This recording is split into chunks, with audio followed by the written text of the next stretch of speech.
Le maire de Carcassonne présentait hier en conférence de presse la programmation des événements et festivités prévus cet été. Un vrai casse-tête pour la ville lié aux contraintes du Covid et des 75 pages de protocole sanitaire. Alors, festival, 14 juillet, Tour de France, Feria. Gérard Lara fait le point sur ce qui pourra ou non avoir lieu. Oui, alors le festival sera imputé en ce sens que le festival off ne pourra avoir lieu, parce que se déroule sur un espace public et que les conditions de réglementation sanitaire sont telles qu'on exige un espace de 4 mètres carrés par festivalier. Vous comprenez très bien que pour un concert rock, on ne peut pas organiser un festival off. Par contre, le festival In, lui, va se dérouler au Théâtre Jean Deschamps en capacité totale, c'est-à-dire que les gens ne seront pas séparés, sous réserve bien sûr d'une préparation préalable sanitaire pour les entrées et pour les sorties. Mais pour compenser disons le vide que laissera le Festival Off, car en effet il y a beaucoup d'animations en ville, j'ai décidé cette année de reconduire les rencontres culturelles d'Occitanie, c'est-à-dire pour faire travailler les intermittents du spectacle comme nous l'avions fait l'année dernière, du 10 juillet au 7 août. Et puis ensuite, comme nous ne ferons pas la feria en raison des mêmes conditions que je vais vous indiquer pour difficulté d'occupation de l'espace public, nous ferons à la fin du mois d'août ce que j'appelle les rencontres, disons, flamenca, pour permettre effectivement aux gens de pouvoir sortir avant la rentrée des classes pour les enfants notamment, pouvoir sortir, d'autant que je pense que d'ici là, la situation sanitaire se sera améliorée, non pas pour organiser des concentrations de 10 000 personnes comme nous le connaissons à la feria, mais pour faire des animations, disons, relativement distanciées qui accueillent le maximum de personnes.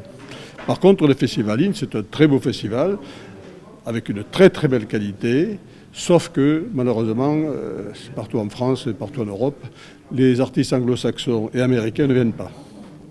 Donc nous n'aurons pas, disons, dans le domaine des variétés internationales, des artistes comme nous les avions, Ben Harper, etc. Vous ne les aurons pas, nous aurons sans doute l'année prochaine. Mais nous faisons,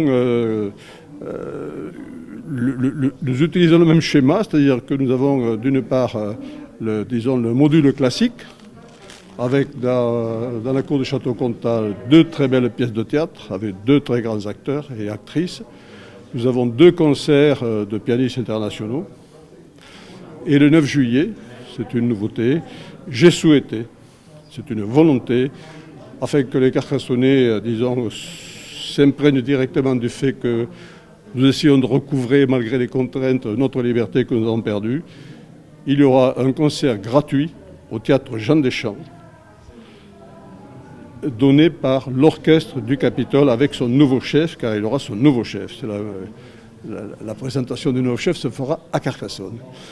Et là, je tiens à le préciser, puisqu'en effet, il faut que vos téléspectateurs et auditeurs le sachent. Pendant une semaine, seuls les Carcassonnais iront, pack billetterie, retirer les billets. Et après, si les 3000 places ne sont pas libérées, ce sera tout public qui aura la possibilité de retirer les billets et d'assister à ce concert gratuit qui sera un concert de très grande qualité.